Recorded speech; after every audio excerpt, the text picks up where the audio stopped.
Hi hello welcome to my channel. ఎలా ఉన్నారండి? బాగున్నారా? నేనైతే బాగున్నానండి. ఇది వచ్చేసి మార్నింగ్ రొటీన్, మార్నింగ్ వ్లాగ్. ఇది యశుకి టిఫిన్ చేసింది అండ్ మార్నింగ్ టిఫిన్ వ్లాగ్ అనేసి చెప్పొచ్చు. మార్నింగ్ వచ్చేసి నేను ఇడ్లీకి అయితే చేస్తున్నాను. ఇడ్లీకి ఆలు సగు అయితే చేస్తున్నాను.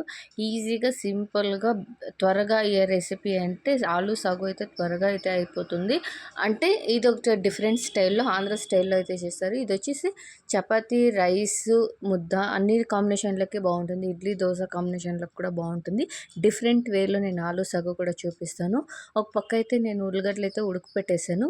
ఇంకొక పక్క అయితే నేను ఇడ్లీకి అయితే పెట్టుకున్నాను. నీళ్ళు వేడెక్కే కొందరికి నేను ఇడ్లీ ప్లేట్లకి పిండి అయితే వేసుకున్నాను.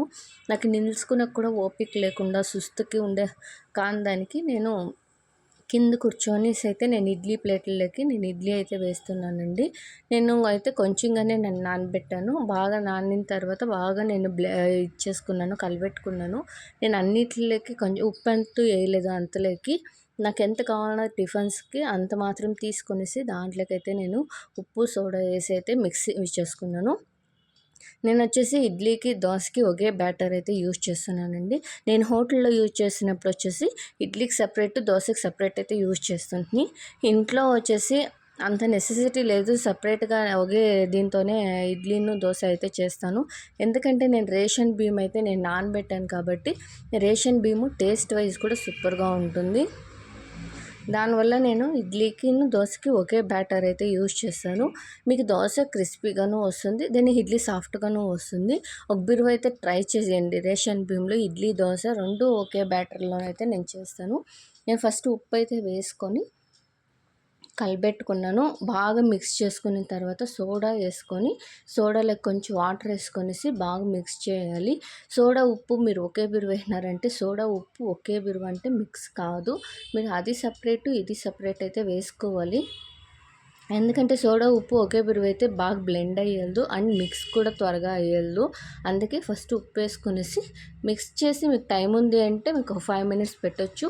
మీరు మార్నింగ్ ఒకే టైంకి అయితే మీరు మిక్సీ చేసుకున్నారు పిండి అనేసి అంటే నైట్లోనే ఉప్పు అయితే కలిపి పెట్టేయండి.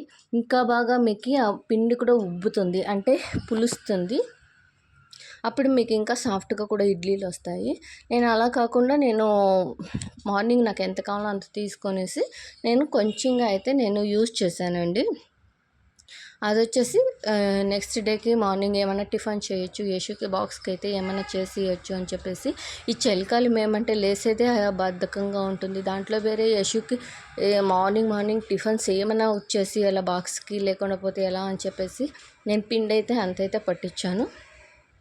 తర్వాత నేను ఇడ్లీ పిండి అయితే ప్లేట్లలోకి వేసేసి ఇడ్లీ అయితే పెట్టేశానండి. తర్వాత ఆ పక్క వచ్చేసి ఉర్లగడ్డలు అయితే ఉడికిపోయినాయి. నేను 3 విజిల్స్ అయితే ఉర్లగడ్డలు ఉడికిపించాను. ఆ నీళ్ళంతా అప్పుడు పోసేసి నాకు చెన్నీళ్ళు అయితే పోసాను. చెన్నీళ్ళు పోస్తే ఏమంటే అది రూమ్ టెంపరేచర్కి వస్తుంది, లేదంటే ఉడుకుడుగ్గా ఉంటుంది కదా, త్వరగా అయ్యదు అని చెప్పేసి నేను అలా అయితే యూజ్ చేశానండి. బాగా అయితే ఉడికిపోయినాయి. పొట్లంతా తీసేసిన తర్వాత బాగా స్మాష్ అయితే చేసుకోవాలి. మీకు ఎలా కావాలో అలా స్మాష్ చేసుకోవచ్చు. నున్నగాను చేసుకోవచ్చు, లేదా కొంచెం మీకు తినేదానికి కొంచెం ఒప్పొప్పుగా ఉండాలనేసి అంటే ఒప్పొప్పుగా కూడా స్మాష్ చేసుకోవచ్చు. ఈ పక్క ఇడ్లీ అయితే చూస్తున్నాను అయ్యిందా లేదా అని చెప్పేసి. ఇంకా ఒక 2 మినిట్స్ అయితే కావాలి. దానికోసం అయితే నేను స్పూన్ ఎత్తుకొని స్పూన్ వెట్ చేసుకొనేసి ఇడ్లీ మీకు ఇలా చేస్తే మీకు అంటుకోలేదు అనేసి అంటే ఇడ్లీ సాఫ్ట్గా అంటే కుక్ అయింది అనేసి, లేదా కొంచెం అంటుకుంటా ఉంది అంటే 2 మినిట్స్ ఇంకా 2 మినిట్స్ పెట్టాలి అనేసి.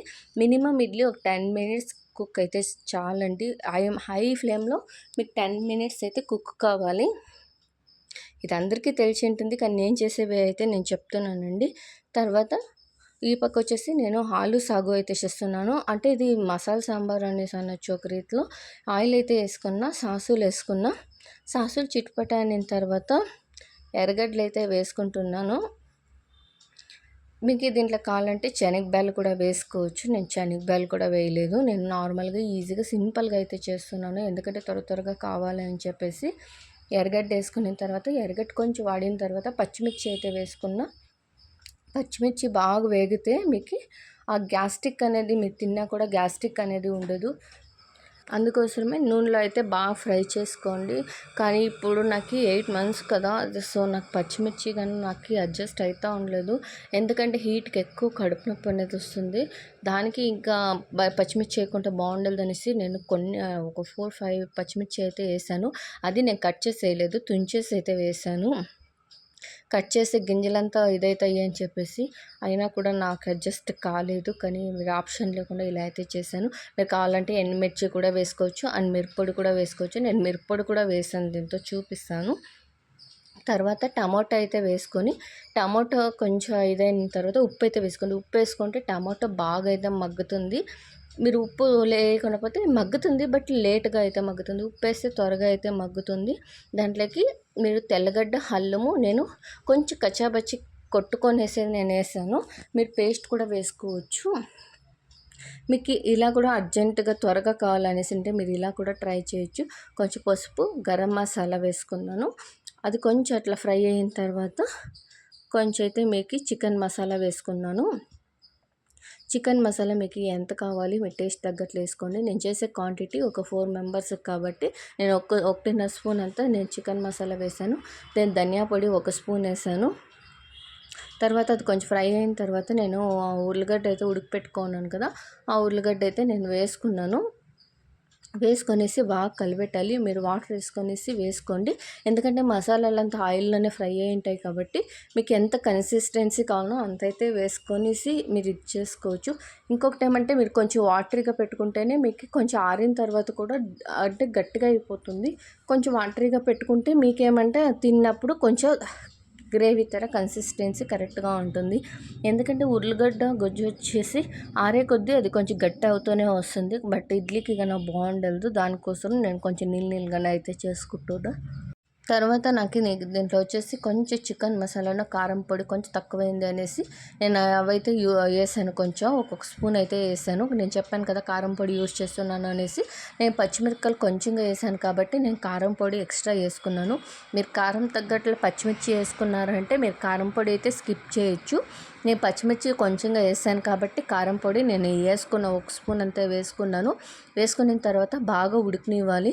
ఆ పచ్చివాసన పోయే వరకు ఉడకనివ్వాలి. ఆల్మోస్ట్ అంతా ఆయిల్లోనే ఫ్రై అయిపోయింది కాబట్టి మీకు త్వరగానే ఉడికిపోతుంది. ఒక ఉడికిన తర్వాత కొత్తిమీర అయితే వేసుకోండి. కొత్తిమీర వేసుకొనేసి ఫ్లేమ్ అయితే ఆఫ్ చేసేయండి. అది మీకు ఉడుకుడుగ్గా తిన్నప్పుడు కొంచెం ఈ కన్సిస్టెన్సీలో ఉంటుంది. యశుకి అయితే తినేదానికి నేను ఇడ్లీ ఇది అయితే వేసి ఇచ్చేసాను. తర్వాత బాక్స్కి అయితే ఇడ్లీ వేసాను. స్నాక్స్కి వచ్చేసి పొమోగ్రానైట్ అయితే వేసానండి. ఇది ఈరోజు morning routine and morning vlog. మీకు నచ్చింటే ఒక లైక్ చేసి సబ్స్క్రైబ్ చేయండి, సపోర్ట్ చేయండి. థ్యాంక్ యూ సో మచ్ అండి. ఇంతవరకు చూసారంటే నచ్చింది అనేసి అనుకుంటున్నాను. Thank you so much. Bye bye.